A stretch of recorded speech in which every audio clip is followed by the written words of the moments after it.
This video is sponsored by Squarespace. Squarespace is the place to create a beautiful website for whatever you're doing so you can stand out and succeed online, but more on them later. I have a very specific list of things I'm looking for in a dive watch. High legibility, 200 meters of water resistance at minimum, good wearing proportions, available in different sizes, and rugged feeling with mostly brushed surfaces. If I was getting a bit more specific, I want a well-finished automatic movement with good power reserve. I want the case and bracelet to be finished to a high degree. The date complication would be my preference, and I would like something not mass market, something that's if you know, you know. And I'm basically just describing the Glashutte Original SeaQ.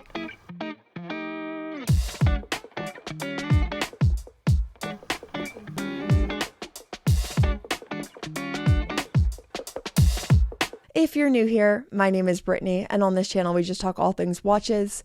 This is my second time reviewing the SeaQ, and I have this on loan from the fabulous people over at Glashutte Original, or Original. I'm going to say original throughout this video, and I think it will bother Germans, and I'm sorry. They've actually let me borrow 2 watches. The second review will be coming soon. Pano Reserve, can't wait. But for now, the SeaQ, and I asked them if I could borrow the SeaQ again for a couple of reasons. For one, they updated the Caseback to now have optional sapphire, and 2, I didn't have the bracelet variation before and wanted to spend some proper time with the bracelet option. And 3, I just really like the SeaQ. I'll take any excuse to have it in. If they say, Brittany, do you want to borrow it? Yeah, obviously. I wanted to start this video in a different way and discuss who I think this watch is for, because it is niche, but it should be considered more than it is and way more popular than it is.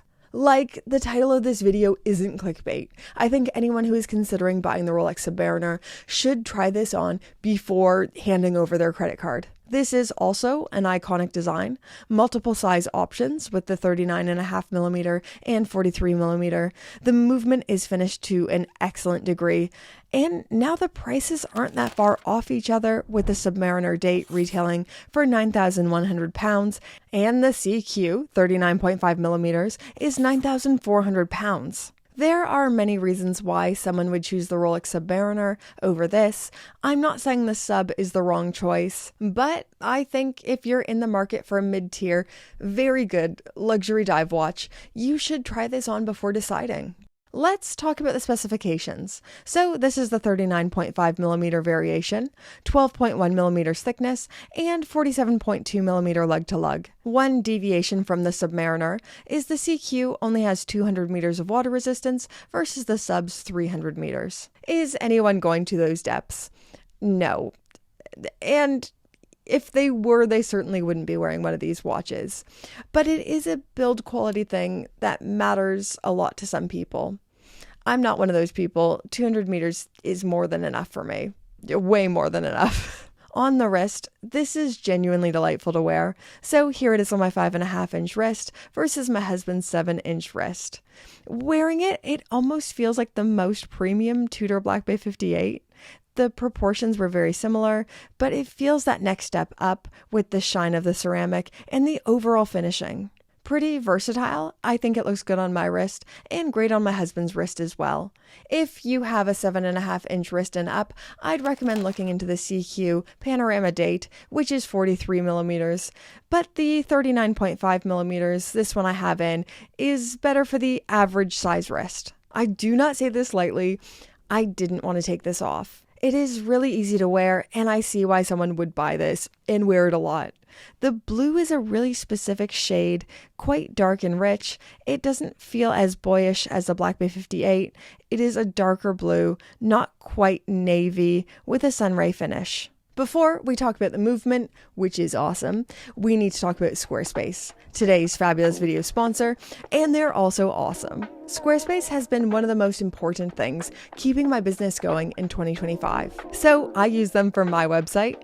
It's just a little one-pager, but it is the primary way that brands find me and reach out to me. It is essential for what I do. Maybe you need something a little more complex, like running an online store, selling content, selling physical items, or managing invoices.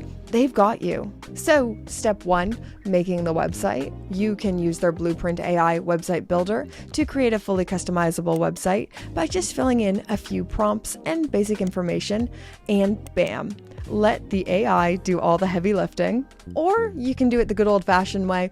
That's the way I did it, choosing your favorite template from their professionally designed library and customizing it to make sure it is the perfect reflection of you. Their design tools allow you to drag, drop, switch things up, customize anything to make sure your website is perfect. On top of that, Squarespace helps your website get found with their integrated SEO tools. Whether you're just starting something new or if you've had something going but you need a slick website, I can't recommend Squarespace enough. You should go give them a little check out. Head to squarespace.com/BritPierce for a free trial, and when you're ready to launch, use my code, the BritPierce code, to save 10% off your first purchase of a website or domain. They're awesome, you're awesome, and thank you so much to Squarespace for sponsoring this video. Okay, the movement. We need to talk about the movement. This is the biggest reason why I wanted to get this through again. In December 2024, Glashutte Original added a display caseback option to this model, and it is exactly what enthusiasts have been asking for years. There was this amazing movement with great finishing that no one could see. So this is powered by the manufacturer caliber 3911. It is automatic, which you can probably already tell with the skeletonized rotor with double G. This is so German, in the best way possible. Beautiful Glashutte 3/4 plate with striped finish, swan neck fine adjustment, beveled edges, and Glashutte striping used pretty liberal. I've got a sneeze. Stuck. Oh. And Glashutte striping used pretty liberally, very eye-catching. This is responsible for a good deal of the price. It's not the only thing, but I think it is an important detail, and I think at this price we should be expecting good-looking, well-finished movements. As Rolex prices creep up, the Submariner is now only £300 cheaper than this, and you're not receiving a technically better product than it was a few years ago. Maybe I'm nitpicking, and I know not everyone is into decoration, but I think this is a very good looking movement for its price. Also, something cool Glashutte offers, if you bought a SeaQ pre-sapphire caseback and you would like to have one on your watch now, you can get it changed through the brand. Very cool move, Glashutte. Design-wise, there's a lot to like here. The SeaQ traces its history back to 1969 with the Spesmatic Type RP TS200. This was the first dive watch produced by Glashutte East Germany and soon the state-owned GUB. I'd describe the SeaQ as very German. It has so much character and unique design elements that won't be for everyone, but if you like German watchmaking, you will completely get this. The dial features applied numerals and indexes filled with superluminova. And yeah, it's pretty freaking legible. The date is neatly tucked away at 3 o'clock, no cyclops, and thick hands, with the minute hand being an arrow, causing it to stand out that little bit more, as it is often the more important information you need to see to hand while diving. You need to see to hand? I didn't even mean to do that. The puns just live within me. I feel like this won't make sense, but it's kind of a weird mix between no-nonsense tactical and quirky. It's like how Germans do quirky. I personally really love the design, which will surprise no one, as I almost always love German watches. Okay, we need to talk about the bracelet and clasp. This is a department where they really shine. They went above and beyond. In mid-2023, they made a silent update to the bracelet, opting for a fully brushed or satin finish, which really suits the style, then leading down to the clasp. The clasp is brilliant. So there's this polished push button on the outside of the clasp, which you can push in and toollessly make micro adjustments without taking the watch off. I'm not sure if other brands have done this. Maybe they have, I don't know, but this is a feature I've never experienced before. It's very, very good. This is one complaint. It's a tiny nitpick, but I don't love the brushing on the lugs. So the sides feature a horizontal brushing that looks really good. The bracelet is vertically brushed, but the lugs have this diagonal brushing, which doesn't really suit the bracelet in my humble opinion. It makes the bracelet feel like a weird afterthought. It's a tiny nitpick, but when you're spending serious money like this, you're allowed to nitpick. I've been comparing to the Rolex Submariner a lot so far, and I know this is going to annoy some people, but the Submariner has been the benchmark for dive watches for decades. It's rugged, reliable, and an icon for a reason. I think it's reasonable to put the SeaQ in the same camp. It's storied, handsome, and incredibly capable. Their retail prices aren't a million miles off each other, and I'd argue the SeaQ delivers way more on elegance and movement decoration. I think there are reasons why someone would choose the Sub over this. I think the Submariner feels just that little bit more modern, especially with the bezel being as thick as it is and the knurling. The SeaQ feels a bit more of a vintage tribute, but still built to modern build specifications, and I think there's a real argument for saying it's a cut above. If you want an understated high-end watch, if you know kind of piece, the SeaQ has to be one you at least try.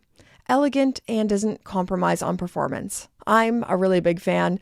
That's probably obviously coming through. It was so nice I asked to borrow it twice. But there was so much that had been added since the last time I reviewed it. I had to come back and revisit it. And this is another big credit to Glashutte Original. Since I first had this back in 2024, they've continued to make meaningful updates, things enthusiasts have been asking for, like the display caseback. I really respect that and admire what they're doing.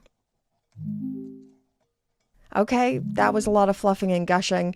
Let's talk about little nitpicks I have, things I would change. Like I said earlier, the direction of the brushing. And I am sure the esteemed designers in Germany thought of this. This is probably something that was intentionally done. Don't listen to me, but I kind of wish there was less directions of brushing going on. Another thing I think the catalog is missing is a size between 39.5 millimeters and 43 millimeters. There's a huge gulf between those. I feel like a 41 millimeters, 41.5 millimeters is missing. I'd be curious to know in the comments if you have one of these or if you're seriously looking into one. Which size are you looking at, or which size did you buy? And if there was a middle size between the two, would that sway you? Anyways, guys, those are just some of my thoughts. Let me know yours in the comments down below. Thank you so much to Glashutte Original for sending me this watch again. In case there was any confusion, this was just sent to me on loan. They didn't pay for any of this. I don't get to keep a watch. There is nothing transactional going on. They just paid for the postage. I just really like it. Thank you for your viewership. You're awesome. Thank you so much to Squarespace for sponsoring this video, and don't forget to go check out my link down below. And Pope tier patrons, get their names on the screen. Guys, you're awesome. Yes, names on the screen right now. These are the Pope tier patrons. Thank you so much. Thank you to all tier patrons. You're all amazing. You guys keep this channel going. Literally. I'm not sure about the hair tonight. I'm not feeling it. This doesn't matter. It's not about me. It's about you. Thank you so much. You keep this channel going. You actually do. I hope you keep enjoying the work that we do here. Even if you don't, I hope you keep enjoying watches forever. Okay. Bye, guys.